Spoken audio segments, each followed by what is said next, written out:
Hi friends, మీరు ఎప్పుడైనా egg పోహాని తిన్నారా? చాలా టేస్టీగా ఉంటుంది, తప్పకుండా ట్రై చేయండి.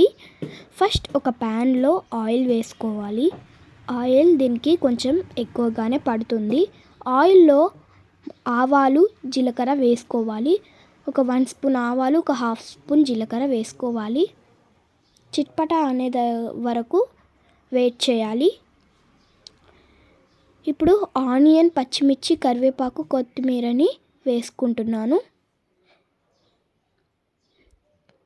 కొంచెం అల్లం వెల్లుల్లి పేస్ట్ని కూడా వేసుకొని పచ్చివాసన వెళ్ళేంత వరకు ఫ్రై చేసుకోవాలి.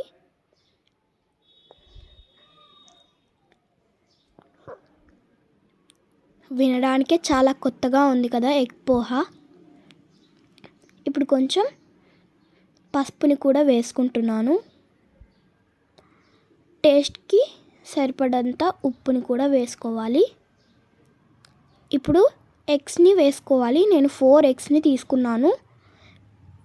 మీకు ఎన్ని ఎగ్స్ని కావాలంటే అన్ని ఎగ్స్ తీసుకోవచ్చు. క్వాంటిటీని బేస్ చేసుకొని ఎగ్స్ని తీసుకోవాలి.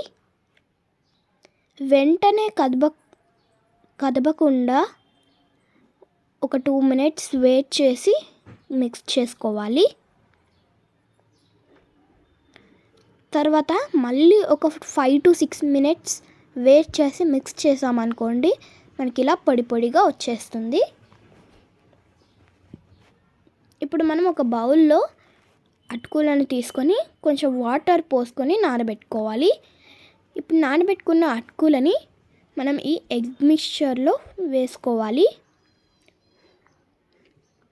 ఇప్పుడు మిక్స్ చేసుకొని ఒక నీట్గా కలిపి ఒక 5 to 6 మినిట్స్ కుక్ చేసుకోవాలి.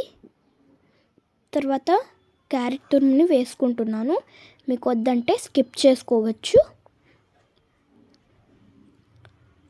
ఇప్పుడు ఒక ప్లేట్లో ఆనియన్స్ పెట్టుకొని సర్వ్ చేసుకుంటే టేస్టీ ఎగ్ పోహా అయితే రెడీ అయిపోయింది. చాలా చాలా చాలా టేస్టీగా ఉంటుంది. తప్పకుండా ట్రై చేయండి. అండ్ ఎలా వచ్చిందో కామెంట్ చేయండి. And like, share, subscribe my channel please. చాలా బాగుంటుంది.